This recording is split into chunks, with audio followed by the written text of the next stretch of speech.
Oi, gente, eu sou o Flávio e eu vou resolver com vocês o problema na Amazônia, eles conjugam você, que está na edição Marguelli da OBL, assim como na lista 2 do ciclo de listas da Elo 2023. Aqui a gente tem a primeira parte do enunciado. A língua Laz é falada por aproximadamente 20 mil pessoas na região do Cáucaso, mais especificamente no nordeste da Turquia e no extremo sudoeste da Geórgia. O Laz e a língua Mingrélia formam o sub-ramo Zang da família Kartvélica, que inclui também a própria língua georgiana e também o suano. Abaixo estão algumas formas herbais do dialeto da língua Laz falado na região de Arhavi, junto com suas traduções para o português. Aqui a gente tem o corpus, teve que comprimir ele um pouquinho porque ele é grandinho, né? E essa aqui é o que a questão pede pra gente. É algo simples, que é entender como funciona a morfologia da língua sobre o uso dos verbos, né? Vamos começar agora a analisar as informações e agrupar conforme for preciso. Primeiro, a gente nota algumas coisas já. A gente sabe, por exemplo, que temos três variáveis que são sujeito, verbo e objeto. Não necessariamente nessa ordem, no caso. Os verbos, rapidamente a gente descobre as raízes só de olhar para as traduções deles. Também a gente vê já de cara que tem como uma palavra ter mais de um sentido. No caso, a gente viu lá no corpus que tem várias formas que são plurais e que o plural varia. Por enquanto, a gente vai ver só as construções que a gente vai chamar aqui de mais simples, que tem um ou dois sentidos possíveis, comparando aqueles que a única coisa que varia é a raiz verbal. Aqui a gente tem uma tabelinha, temos algumas que repetem bastante, e as suas respectivas configurações de pessoas nas colunas aqui, que eu escrevi dessa forma curtinha para deixar claro, embora não seja tão intuitivo. A gente já pode notar algumas características morfológicas. A gente percebe, por exemplo, que as marcações de sujeito se dão por prefixos ou sufixos. Não podemos dizer com certeza sobre o objeto, aqui nesse caso, porque todos aqui servem no terceiro singular e plural para objeto. Inclusive, é possível propor uma primeira hipótese aqui já, que há algum tipo de harmonização desses prefixos. Por exemplo, aqui, que olhando a primeira coluna, a gente assume que provavelmente o prefixo P ou B indica o sujeito da primeira pessoa nessas palavras. A gente pode imaginar que o ch aqui e aqui e aqui teria alguma relação com prefixos e tudo mais, mas provavelmente vendo aqui que isso acontece nesses, se trata mais de parte de um raiz verbal do que realmente um prefixo, porque não tem padrão nenhum, né? Só em alguns verbos específicos. Outra hipótese que a gente poderia ter é que esse T aqui é esse sufixo que indica o segundo do plural. Acontece nesses dois aqui. Mas vamos guardar para ver isso mais tarde, porque isso aqui é pouco exemplo para a gente ter certeza. Com menos evidência ainda, algo parece se desenhar para os outros dois casos, mas vamos deixar eles de lado por enquanto. Vamos agrupar de maneiras diferentes agora, já tendo em mente as relações que a gente pensou na tabela anterior. A gente pode, por exemplo, procurar outras palavras com raízes repetitivas, como as raízes para ver, benzer, esperar. São várias palavras, não necessariamente organizadas aqui, mas podemos enxergar algumas coisas já. Primeiramente, que realmente o P ou B é uma forma de indicar a primeira pessoa no sujeito. Mas tem outras aqui que não necessariamente seguem isso, né? Vamos ver. A gente poderia pensar também que esse G ou K é uma forma de representar a primeira pessoa no sujeito. Mas a gente logo depois vê que o Zeroman aqui não envolve a primeira pessoa de forma alguma. Então, provavelmente significa a segunda pessoa como objeto, independente do número. Aqui ele é singular, aqui ele é plural, enfim. As formas com mais sentidos parecem bem mais complicadas, mas talvez nem sejam também. Por enquanto, vamos esquecer esses sentidos e olhar parte por parte, senão fica bem difícil de entender, né? Aqui a gente vê o prefixo M, que aparece nos casos onde a primeira pessoa é objeto, seja no singular ou no plural, tipo aqui em Ramuman, perdão, são muitas consoantes, tem que falar devagar. Ou aqui, onde só tem singular, em Timer. O an, que a gente viu ali também, aparece em Zeroman, e nessa palavra aqui que eu acabei de citar, indicando a terceira pessoa como um sujeito junto com o plural. Vamos ver isso mais tarde. Além disso, esse sufixo s de zeroms ou vamums provavelmente indica o sujeito na terceira pessoa do singular. Também o t que a gente viu antes ele aparece aqui em Tumer, que tem primeira pessoa do plural conjugando, sendo que o objeto é na terceira pessoa. Então, não é um indicador da segunda pessoa, que nem a gente tinha pensado antes, poderia ter pensado antes. Provavelmente se tratando de um plural aqui, né? Porque lá era plural e aqui é plural também. Olhando para o corpus, parece que tem uma confusão, né? E a gente viu bastante informações, mas na verdade a gente já viu todos os morfemas já. P ou P, glotalizado ou não, indica o sujeito na primeira pessoa, o G ou K, no mesmo sentido de mudança do B para o P, uma mudança fonética, indica o objeto na segunda pessoa, todos lá também seguem essa regrinha. O prefixo M, o objeto na primeira pessoa, o sufixo S, o sujeito na terceira pessoa do singular, o T, o sujeito da primeira e da segunda pessoa, com alguma coisa no plural, porque tinha tanto sujeito no plural quanto objeto no plural, e o sujeito na terceira pessoa é o an com plural também, no mesmo esquema do T, que tinha plural nas duas formas. Vamos tentar agrupar mais palavras de jeitos diferentes para ver se essas hipóteses até agora fazem sentido. Podemos pegar aquelas palavras que deixamos de lado por um momento, que pareciam ser mais complexas pelas suas várias possíveis traduções. Aqui, olhando essas palavras, a gente vê que as composições com mais sentidos derivam de possibilidade de plural.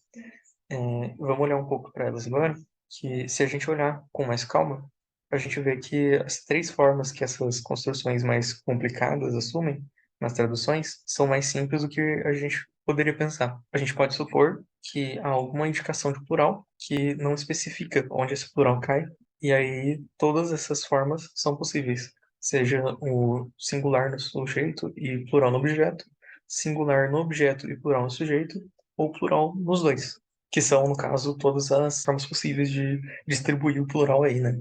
A gente vê também que tem padrões entre os morfemas. Olha só aqui embaixo, está confirmado o que a gente tinha pensado antes sobre os sufixos e prefixos. Aqui a gente tem várias informações que a gente sabe, que a gente anotou até agora. Vamos ver aqui. O sujeito da primeira pessoa no singular ou plural, mais o objeto no terceiro de singular ou plural, marca-se o sujeito com B ou P. Também tem a forma glossalizada, né? Sujeito primeiro no singular ou plural e objeto no segundo do singular ou plural, a gente marca só o GK. Independente do sujeito sendo o primeiro, o GK cai em cima do BP. Sujeito no segundo do singular ou plural e objeto na primeira do plural, marca-se apenas o objeto com o M.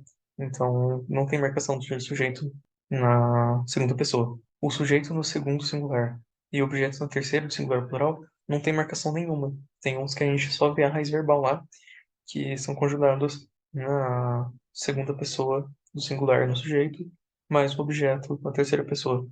O sujeito no segundo do plural e o objeto na terceira do singular plural, a gente marca com o sufixo T, que é basicamente pegar o que a gente tinha ali atrás, só que agora não é mais singular, tem plural. Então o T acaba marcando ali, né? Sujeito no terceiro do singular, o objeto na primeira do singular, marca-se o objeto com M e o sujeito com S, sendo um prefixo e o segundo sufixo, né?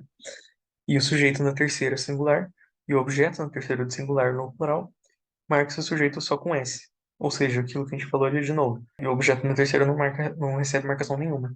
São várias informações que, olhando tudo isso com vais e vens na resolução, a gente começa a enxergar uma coerência. Vamos ver que há uma hierarquia de pessoas no laço. Os morfemas não vão acumulando na palavra, né? Por exemplo, se fosse um prefixo de primeira pessoa, com um sufixo de objeto na segunda pessoa, ele não fica um bk ali, ou um kb ali, não vai acumulando, ele escolhe um para anotar, né? E por fim, a gente vê também que os sufixos t e an não marcam pessoas, mas sim um número, principalmente, de qualquer um dos participantes da ação, seja ele o sujeito ou o objeto. A gente pode escrever essa hierarquia dessa forma aqui. A gente também pode afirmar que o plural dos objetos só pode ser dado daquela forma que leva a três possíveis significados, ou seja, não tem uma forma de especificar o plural. Tendo isso em vista, a gente pode condensar as informações e fazer um esquema bem resumidinho aqui, todas as informações. A gente até esquece o quão complicado parecia no começo, né? Olhando só esse esqueminha aqui, que a gente já mata todo o problema. Agora, vendo as tarefas que a questão pedia, vamos olhar parte por parte. Juntando com o que a gente já sabe, a gente vê aqui a parte um para traduzir essas palavras para o português. Aqui na primeira, a gente sabe que tem o g, que é uma marcação de você ou de vocês no objeto. O an, que é uma marcação de plural na terceira pessoa, sendo o sujeito. E a rum, que é a raiz do verbo bater. Então, as três formas possíveis que a gente tem aqui é eles batem em você, ele bate em vocês e eles batem em vocês, que são aquelas três formas possíveis de plural cair aqui, né? O B agora, a gente tem o K, que indica você ou vocês no objeto de novo, agora na forma desvozeada, né? Em vez do G, que era vozeado, que depende do começo do verbo, da raiz verbal. A gente tem o T, que indica plural, na primeira ou segunda pessoa, sendo o sujeito, mas no caso, como o objeto é a segunda pessoa, a gente sabe que é a primeira pessoa, então ele pode ser tanto eu quanto nós, dependendo da tradução, e trim, que é lavar. Então vai ficar eu lavo vocês, nós te lavamos, ou nós lavamos vocês. Agora, próximo. Gubon. Tem o gan, que indica o objeto na segunda pessoa, e a raiz, o bom, que é cozinhar. Não tem outra indicação de sujeito, no caso. Então, se trata do sujeito da primeira pessoa, que seria um B. Seria um B aqui, porém, esse B ele é substituído pelo G, no caso do objeto na segunda pessoa, como a gente falou antes. Então é eu consigo você. Agora o próximo, indo mais rápido. Tem o an, que indica eles, no plural, e a raiz do verbo é esperar. Não tem outra indicação de pronome, então é eles o esperam, eles os esperam, e eles os esperam. E o próximo, barrum, tem o B aqui. Arrum não tem outra indicação, então é o objeto na terceira pessoa e o sujeito na primeira aqui, com o B, que é eu bato nele e eu bato neles. Agora, vendo a parte 2, que é para traduzir pro las. A gente tem eu benzo, eu os benzo. A gente sabe que eu é o P, B. O os, ele não recebe marcação. E o benzer é ramun, que é uma inicial desvozeada. Então a gente sabe que vai ser um P. Ele te pega, só uma forma só, vai ser simplesinho. Tem ele no sujeito singular, que é o sufixo S, o T como objeto, que indica a segunda pessoa, então é K ou G, dependendo da raiz verbal. E pegar é chopun, que é glotalizada, então ele vai ser um K glotalizado. O C, nós os esmagamos, que nem na primeira, ele tem duas formas de objeto. O nós é prefixo P de primeira pessoa, mas o T de plural, os do objeto não recebe marcação. Esmagar é de lipão, que é vozeada, o G é vozeado, então é um B, na verdade, não é um P. Aqui no quarto, ele o escreve ou eles os escreve. De novo, é a mesma coisa. Ele recebe um indicador de sujeito na terceira pessoa no singular, ou não recebe marcação nenhuma. Escrever charum, então ele recebe só o S aqui mesmo. Eles o pregam, eles os pregam. De novo, duas formas que vem do objeto em terceira pessoa. Eles não é o Szinho, é o an, para indicar que é plural. Ou se não recebe nada, não recebe prefixo também e vira de cada humano. Eu lavo vocês, nós lavamos vocês. Isso aqui tem três formas, então a gente sabe que vai ter aquela coisa de plural. O eu ou nós é o P, B, mais o T, que a gente sabe que recebe plural aqui. O vocês, como objeto, indica o K ou o G, e a gente lembra lá que aqui o segunda pessoa ele tem prioridade na hora de ser o prefixo ali da raiz verbal, e lavar é tchim, que é desvozeado. Então é um tchint. A gente viu tudo, agora recapitulando algumas coisas importantes. Esse problema trata de vários assuntos diferentes na linguística, né? Não é à toa que a resolução dele é meio zigue-zague, né? Mas para começar, a gente tem a morfossintaxe, ou seja, a estruturação das palavras e frases dessas construções que tratamos como uma unidade de sentido. Diferente do português, o LAS funciona juntando o sujeito com o verbo e o objeto em um corpo só, pelo menos no corpus dessa questão. Não sabemos sobre outros casos do LAS, né? Mas isso aqui é o que a gente viu. Aqui, talvez o fenômeno mais marcante é a hierarquia de pessoa, que não ocorre em tantas línguas. A gente não está muito acostumado a conhecer ela, né? E, no caso, é basicamente uma ordem de prioridade na hora de expressar os participantes da ação verbal, né? Aqui, no caso, a gente viu que a segunda pessoa tem uma prioridade para ser expressada sobre a primeira, que é mais importante que a terceira, que é mais genérica, mas em outras línguas também que tem esse fenômeno, às vezes é a primeira que vem primeiro. Não são muitas possibilidades também, mas acontece de formas diferentes de hierarquia em várias línguas do mundo, não só na Europa ali. Conectando com o tema da edição desse ano, o Aymara no Peru e na Bolívia também tem isso. Além da morfologia, o programa tem um ponto de fonologia, quando a gente viu os prefixos que se moldam conforme a primeira consoante da raiz verbal. A gente viu o conceito de vozeamento, que diferencia essas consoantes impares, que é basicamente se, a, se ao pronunciar essa consoante, a sua garganta está vibrando ou não, se está vozeada ou desvozeada. O P, por exemplo, ele é desvozeado, enquanto o B, você tem que fazer uma vibraçãozinha na garganta quando você vai falar. A gente não precisaria saber desse conceito para resolver o problema, mas é importante lembrar que isso ajuda muito na hora de resolver. Se a gente já tiver a ideia de que fenômeno fonológico pode acontecer no meio do problema, isso vai facilitar a nossa vida e pode tirar algumas confusões que podem ter no meio do caminho, né? Facilita, por exemplo, na hora da gente ver que o K e o G, ou o P e o B, são a mesma coisa, embora isso não seja necessário, só para reforçar. Sobre essa parte do corpus, eu coloquei aqui para lembrar sobre a resolução que a gente parte dele, mas é muito útil voltar para ele sempre que damos passos adiantados. Então, em vários momentos dessa questão, a gente pegou um pedaço do corpus, analisou, a gente fez algumas hipóteses, e aí para validar elas, a gente voltou para o corpus, pegou mais exemplos diferentes para ver se isso valia. E às vezes valia, às vezes não.